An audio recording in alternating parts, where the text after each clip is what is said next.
Hello, everyone. So I have Jacki Deering here with me this morning on the Strong, Healthy and Glowing podcast.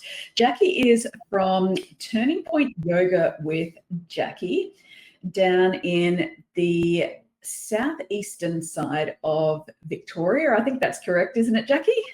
Yeah, we're not far from Wilson's Promontory, which is like the southern tip of the mainland. Very nice. So Jacki runs a yoga business down there, and I thought I would have her on the podcast today to have a chat a bit about strong, healthy and glowing, obviously, but also about outdoor exercise and a few other things that Jacki's passionate about. So Jacki, would you like to tell us a bit about yourself? Hey, Sarah. So I did my yoga teacher training in 2017, but prior to that, I was, practicing for a lot of years. It changed my life, really. Like, I was pretty much a couch potato, and then I went to my first class and things just started unfolding a little differently. I just felt better and more positive and started making better decisions, and I soon became hooked, and I thought, yeah, this is where I want to go. Anyway, it took me quite a few years. I was climbing the corporate ladder, and then, eventually I did my teacher training. And then a few years into it and COVID and all of that, and I was just teaching some regular classes, but it was when I went on the retreat to Thailand with Amy. So Amy that we did our thing together with, that we did our retreat, Amy McDonald. And in that, we had to look at our businesses about what our main thing we wanted to be known as. And I sort of made this decision that I wanted to be known for someone that took people on, adventures that included yoga, that included healthy living, that included connection.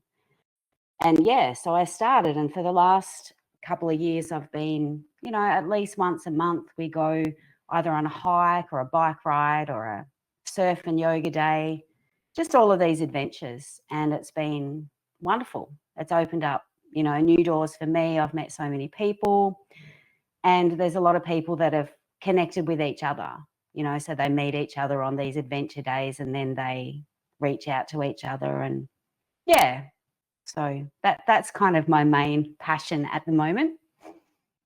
Nice. So Amy McDonald is a yoga business coach based here in Victoria. So Jacki, I'll start off with a question I ask all of my guests on the podcast, which is, what does strong, healthy and glowing mean to you? Well, I think it's always a work in progress. I'd love to think that I feel strong, healthy and glowing all the time, but that's not the truth. I think fitness and strength, like yoga's great, but it's not everything. Like I go to the gym as well. I think strength is really important to do, to make yourself strong. Healthy, connecting with the seasons, eating what's in season, doing activities that align to the season. So, surfing in the summer, skiing in the winter, bike riding in the autumn and spring. I think you feel healthiest when you're part of nature cycles.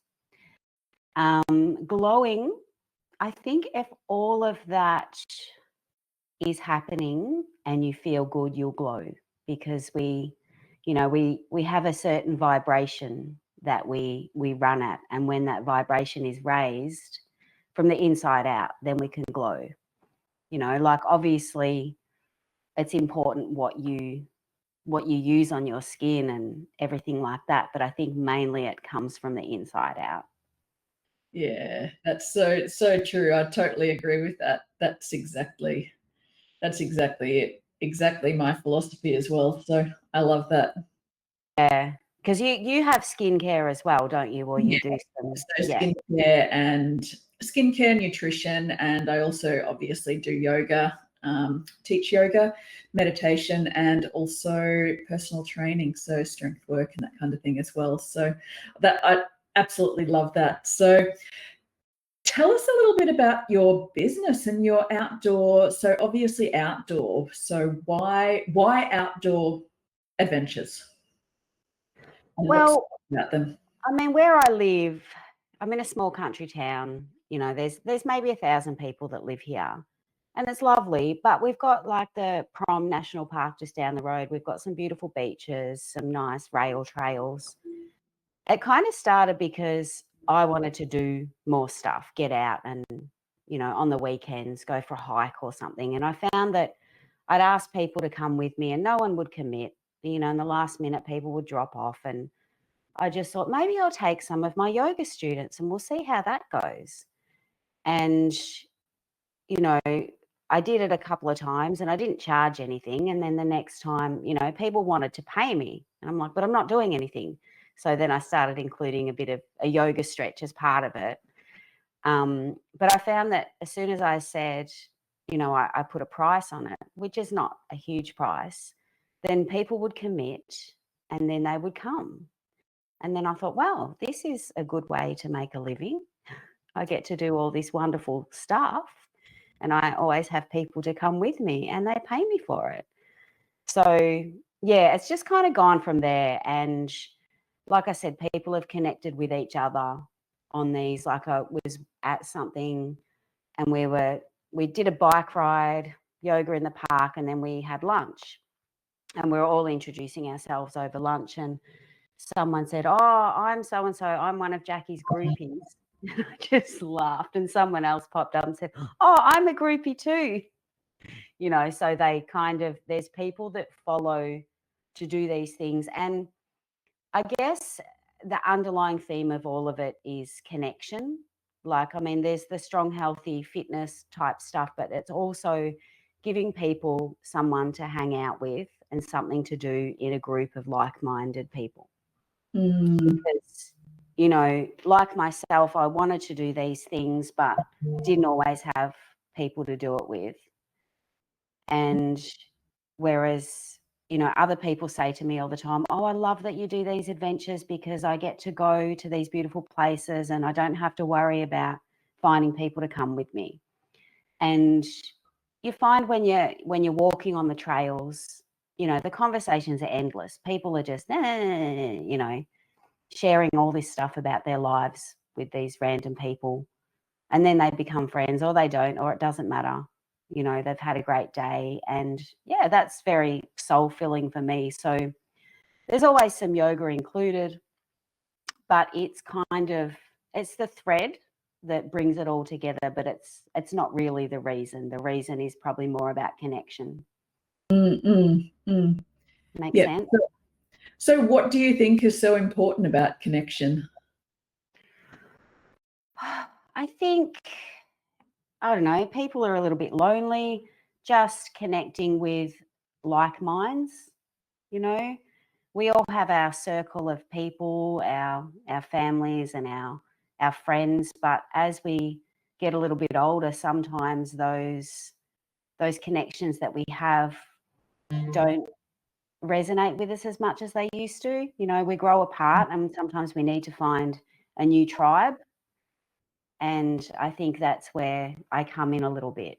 You know, I'm bringing these people together to find their new tribe, you know, Mm. and fulfill them on that level that maybe their regular friends and family can't.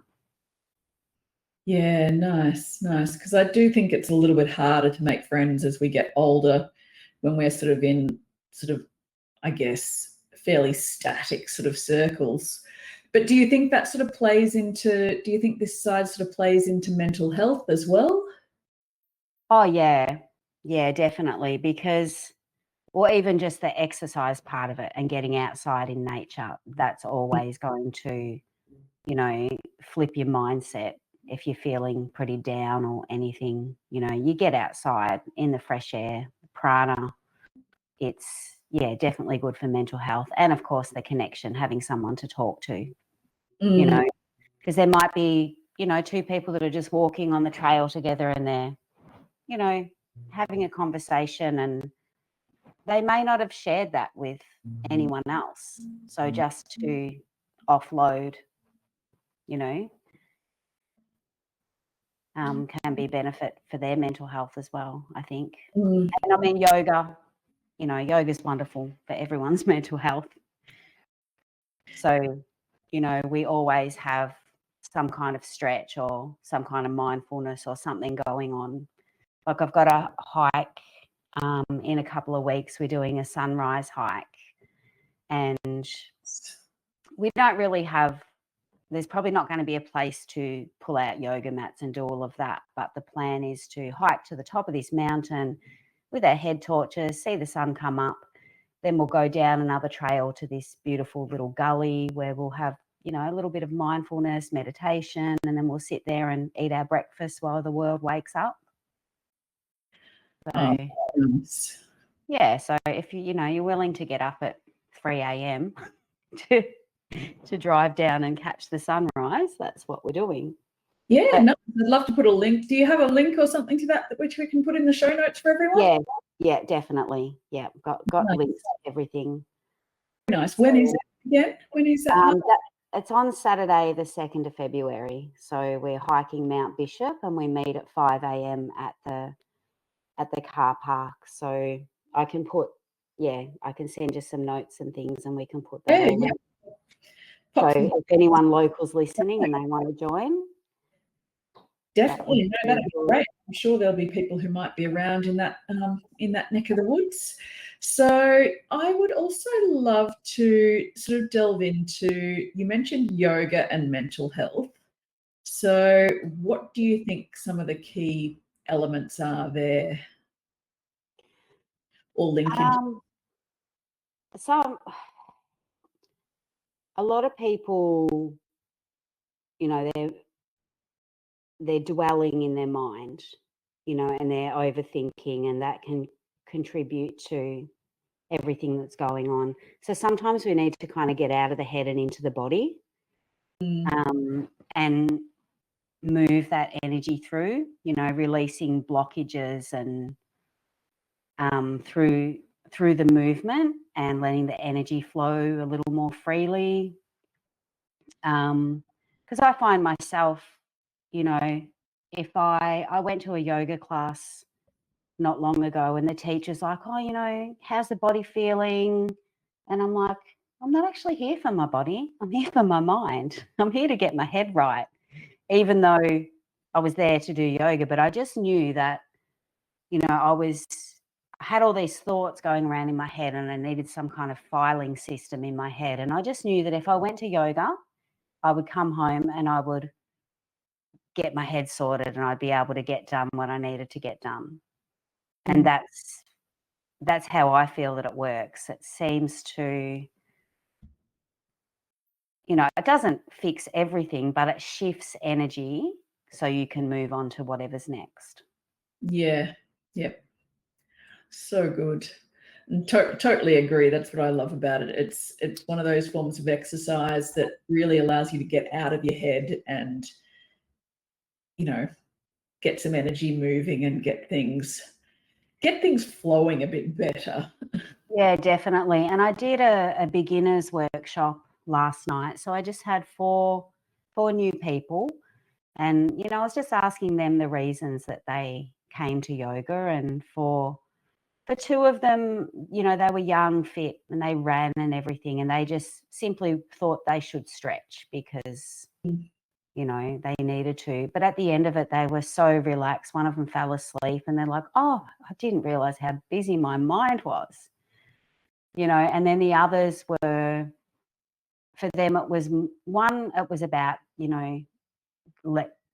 she came for the mental side of things. And the other one, it was about mobility, getting older, getting stiffer, wanted to be, a bit healthier in old age, chase the grandchildren, things like that. So I don't know, everyone comes for a different reason, but I think it can meet you where you're at.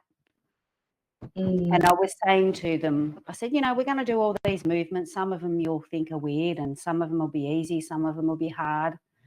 I said, but everything that we do has a reason, and you don't even need to know all the ins and outs of why we do everything. I said, I'll drop, little comments every now and then, said, oh, this is for this and this is for that.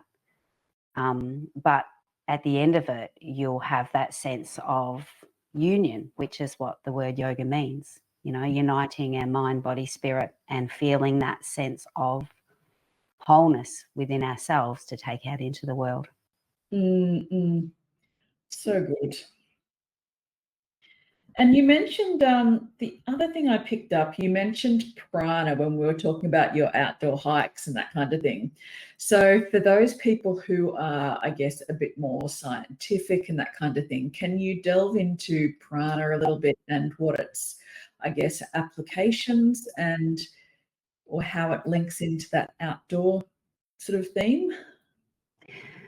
Yeah, well, I'm probably not an expert in this, but as far as I know, prana is the life force within the breath.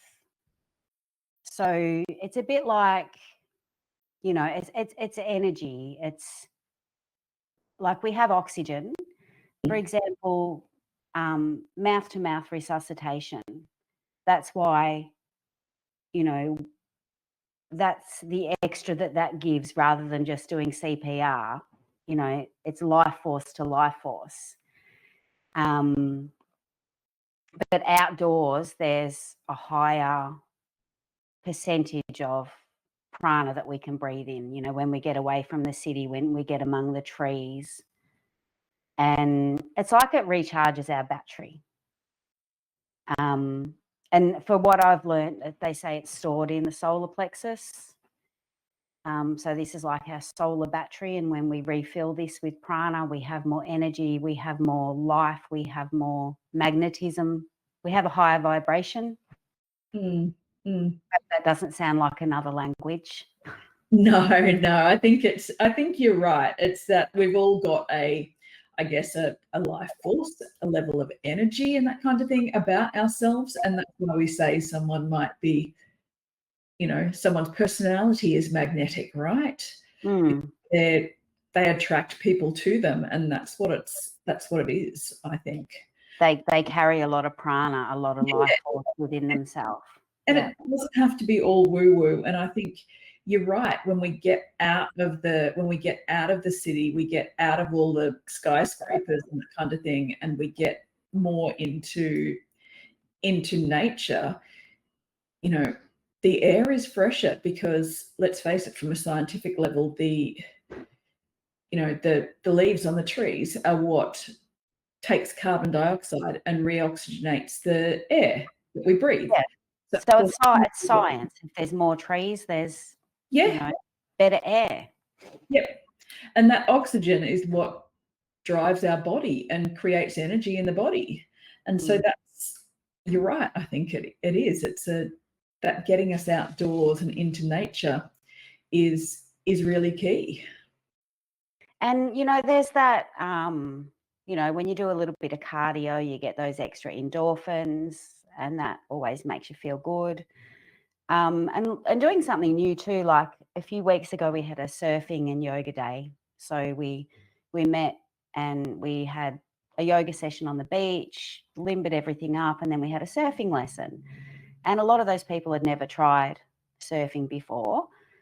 And yeah, some loved it. Some were like, oh, it's scary, but it was kind of cool. Like everyone had a great time. Everyone achieved something. And sometimes, I guess I'm proud that I'm part of something where people can try something new in a safe environment, and then they can walk away with that sense of achievement, wherever that takes them after that. They don't have to keep surfing, but, they definitely walk away on a high because they did something different, and they've always wanted to try it and they did it, so yeah, more of those things. That's good. So do you think there's an element of that trying something new can give you a return on it as well, or increase your energy levels? Yeah. Oh, they say, growth lies just outside the comfort zone. And, a lot of people are very scared to try new things. or, we all sort of sit in our safe place. I don't know. It's been an interesting journey because there's some events that people, yeah, I'll come to that. And then there's a different crowd of people that'll come to something else just because it's in their comfort zone or it's not. But, you usually get a few that sort of come along last minute and they say, oh, I was scared to do this. But, like for some people, it might just be, I don't want to come by myself. And then I sort of say, well, there's plenty of people that are coming on their own, and that's why I do these things. Mm. So for them, that's a big step out of their comfort zone, just to turn up somewhere and not know anyone and join a group. And then, yeah, for others, it's something like surfing, that they're scared of the water, they're scared of drowning, so they can do that in a supportive environment with surf coaches, and, we won't let them drown. Mm, mm, mm. No, that's so good. And I guess, surfing's an interesting one because I guess a lot of people say there's energy in the waves almost. Yeah. Yeah. There's all of that. Yeah, all of that comes into it as well. There's definitely, if you get one, there's definitely some adrenaline going on there. But even just being in those fluffy waves and getting thrashed about and feeling the ocean is wonderful. Mm. It's almost like it's refreshing and that kind of thing as well, I think, as well. So Yeah. No one ever said, I wish I didn't go in. Like sometimes if it's a little bit cold and we're like, oh, don't know if I can be bothered putting the wetsuit on and all that stuff. But you never come out of the water and say, I wish I didn't do that. You always go, oh, feeling so good now. yeah. Right? Yeah, it's reinvigorating, really. Are you one of those cold water swimmer people? Not swimming so much. I'll go for a dip, but I wouldn't say I go swimming. Yeah. I'm not one of those people. Like, that's out of my comfort zone. But, like this time of year, I'll go in the water without a wetsuit, but I carry on about it, splashing and all that. But then once I'm in, I'm like, oh, why did I wait so long? This feels amazing. Yeah. No, it's so good. I mean, there's all these things that cold water plunges and that kind of thing are good for your stress responses and that kind of thing.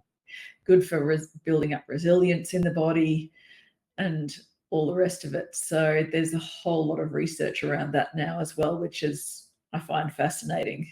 What everyone's said for eons, that a dip in the cold ocean is refreshing and all the rest of it. And now all of a sudden there's all these places popping up where you can go for a cold plunge in the city. Yeah. There's all this scientific research about it, when it's like people have known that anecdotally for decades. So it's actually really interesting to see all the research sort of popping up around these things now. Yeah. I was also going to ask, connection to nature. We were talking about connection to each other, but connection to nature. So we've been talking about all the, going swimming in the ocean and getting outdoors and that kind of thing. Connection to nature. What's your take on that and the potential benefits? Well, I mean, there's all that prana stuff, but going down the rabbit hole a little bit here, the Indigenous, they always feel that they're part of the land. It's not just they're on the land, they are the land. You know what I mean? And I did have, and yoga sort of helps us to think about us being connected to everything, that we are part of everything and everything's part of us. And I have experienced that, when I've been to these places, I've had, there's a difference. Sometimes you go, oh, isn't it beautiful? It's so nice to be here.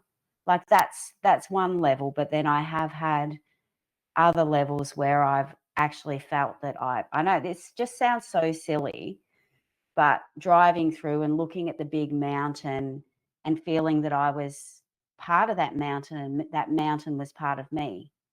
Like there was you know, there's another level to that, which maybe I'm chasing that. I don't know, because I've experienced it a couple of times, and yeah, I think it's just one of those things that, I think that there's another level of connection with nature. Yeah, yeah, interesting. And it just, what's your sort of take on the benefits of that? You think it just helps to improve health or mental health, or makes you feel like you're part of something bigger? Yeah, maybe it's that. It's just kind of that feeling of being part of something bigger, but also it brings a bit of humility, you know, to know that in the grander scheme of things, you're just a little speck. Um, yeah, And I guess that kind of plays into into almost a mental health aspect, that our issues are not, the issues that might be looming large in our own heads are not the be all and end all of the whole entire universe, I guess. yeah, yeah. A reminder to zoom out and see the bigger picture. So I guess it's quite similar to how that connection to nature in that sense can be quite similar to some of the benefits that yoga has, getting us out of our head and, refocusing, I guess, on what might be more important than what's going on in our head right at that very precise moment. Yeah. I mean, there's always going to be stuff in your head. There's always going to be problems to solve. But it's kind of that balance between, you know, the two sides of our brain. You know, we have that logical side of our brain that likes to solve problems, likes to make lists, likes to get things done. And then we have that more creative, intuitive side of the brain. And it's about getting those two sides to work together. So sometimes, you know, if we've got a problem in our head and we just keep ruminating over it and try and solve it intellectually, it doesn't always work. Sometimes you just have to step away from that and do something different, you know, go into that right brain, parasympathetic nervous system, you know, to kind of, like you said, with your holidays, you had to switch your brain off. And then you come back to that left brain and you've got new ideas to put within that logic, and things can fall into place. Definitely. But, you know, then there's the opposite. If you're too much in your right brain, then you're not grounded. You know, you're wandering around like a space cadet. So there's, you know, we need to kind of tap into both. Yeah. And I think that, yeah, yoga always brings you back into the center, so you can use both sides of your brain. No, that's so good. I love it. I love it. So what else? Is there anything else you'd like to cover off today, Jackie? I know you've got some retreats and various events sort of coming up. And I Well, guess, we're off to Vietnam on 21st of Feb till the 3rd of March. So it's bookings aren't completely closed. There's still options to come, but we are pretty set up and ready to go. But if you want to jump on board last minute, let me know. It's a wellness escape. So it's not a traditional yoga retreat. Like, we're not going to be going to temples and chanting all day. We're going to be going on tours, boats, motorbikes, push bikes, kayaks, all the stuff all the touristy things, but I'll be teaching yoga along the way. So there's a travel agent, Renee McLennan, who's based in the next town from me, Langatha. So she often does hiking holidays and things like that. And she approached me about doing a wellness escape. So, yeah. So at this stage, there's 9 of us going. And how the yoga fits in, some places will have like a venue for an hour or so, and other places will just be outdoors. But I'll be doing something every day, and I'll arrange a bit of a theme for the group, and we'll kind of flow through that just to make because I mean, a holiday's great, but when you feel great on the inside too, it just makes for, you know, a great experience. You know, if you've got all of that, I guess, being fully present, you know, feeling good on the inside, being fully present, being able to enjoy every aspect of the holiday and take that relaxation to a new level. Yeah, very nice. So what you mentioned it's a wellness escape. What does, just a very quick, well, may not be quick, I don't know. What does wellness mean to you? Oh, it means a lot of things. So connection with each other, seeing adventure is part of my wellness. So going to new places, seeing new things, eating beautiful food and being part of their culture and their seasons. And of course, activity. So yeah, that's kind of all my wellness bundle. Yeah, nice, nice. And then so that's Vietnam, and that's coming up. And then What else is on your the mind? next retreat on the radar is a winter one. So it's local. It's at Waratah Bay. It's at a big, beautiful lodge, and it's a winter solstice restorative retreat.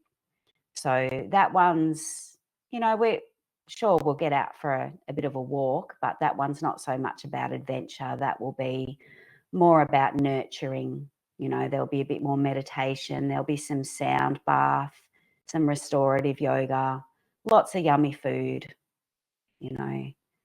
So, yeah, that's what we'll do in the winter. And between Vietnam and the winter, I don't have a full schedule of events yet, but it's coming. Just getting my ducks in a row of all the other stuff. Like, you know, all the classes start this week, so it's a busy time. Yeah, yeah. And what that's like. You mentioned a lot of restorative for your winter retreat. I'm a big fan of like restorative, you know, getting some restorative time in the winter and that kind of thing. So what are the benefits of that side of things? Because a lot of people, when they think of yoga, they think about, you know, vinyasa, they think movement, that kind of thing. What are the benefits of switching it out for some restorative? It's a nice time of year to reflect in like the darkest days of the year. It's a really good time to kind of go, okay, how's my year been so far? What's next? You know, it's sort of about resetting the goals, the visions, and sometimes you just need to go slower for that to come to fruition. So the yoga style, you know, we use more props, blocks and straps and bolsters, and yeah, like longer yoga nidra relaxation, things like that. So I guess really allowing the body time to rest and reset and that kind of thing. Yeah, yeah.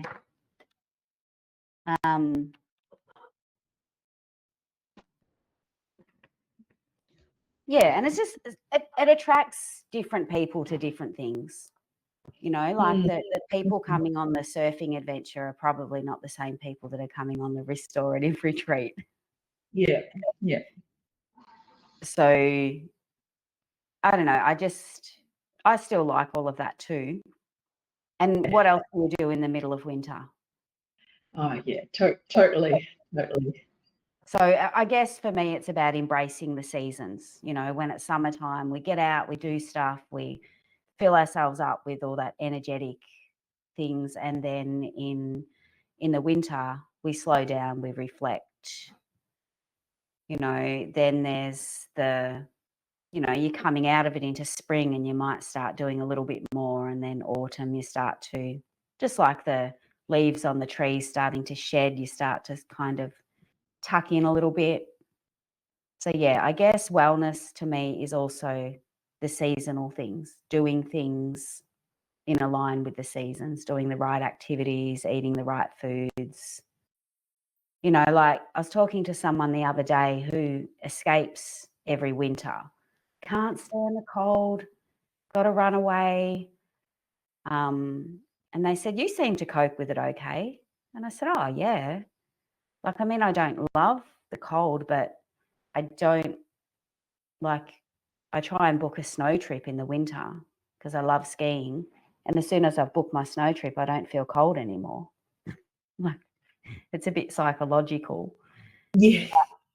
You know, that's what gets me through. I try and do the things that are in a line with the season, and then that just makes me embrace them a little bit more rather than got to get away from this. Yeah. I think it's a mindset as well. And I guess our ancestors, from an evolutionary perspective, our bodies are designed to deal with the seasons. And from that evolutionary perspective, there's things that cold does to our bodies, and eating in line with the seasons as well is really beneficial as well, because that eating in season, it's more nutritious rather than a lot of the sort of cold stored, eating nectarines or some of the more summery type fruits in the middle of winter when they've been shipped across the country, or they've been in cold storage for 6 months or something like that. It's just they're not at their peak nutritionally. They don't have that nutritional density. It's like, I love asparagus, but when it's out of season, I'm not going to buy asparagus from Mexico. Like, it's just wrong. Yeah, it's just not. I mean, I grew up in a big citrus growing area, and someone tries to give me an orange from California, and I just go, no, what is this? I'm not eating this. Yeah. People call me a snob, but I'm like, I grew up going out and picking an orange from the tree in the backyard. So you try and give me an orange that's been shipped halfway across the globe, and I just go, why? And they just don't taste as good either. No, not at all. Yeah. And oranges, they're around in our winter season because that's when we need that vitamin C. Yeah, and there's different species of, or different types of oranges. That's why we have Navel and Valencia oranges too. So look at what's in season, and there's a lot of things you can get. Yes, you might not get your preferred variety of orange, but you can still get oranges. Yeah. Yeah. So yeah, it's definitely, it's interesting. So, oh, nice. And is there anything else you'd like to share before we wrap up? Oh, I don't know.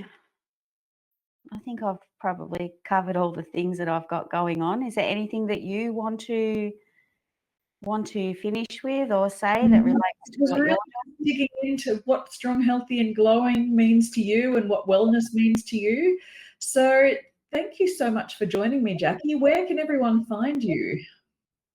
So if they just go to www.yogawithjacki.com, that'll take you to my website, and yeah, everything's there. And I've also got Facebook and Instagram. So Facebook is Turning Point Yoga with Jacki. So is Instagram. So I can send you those links if you wanted to. Nice. Pop that in the notes. Put those in the show notes as well. And yeah, thank you so much for joining me today, Jacki. Thank you for having me.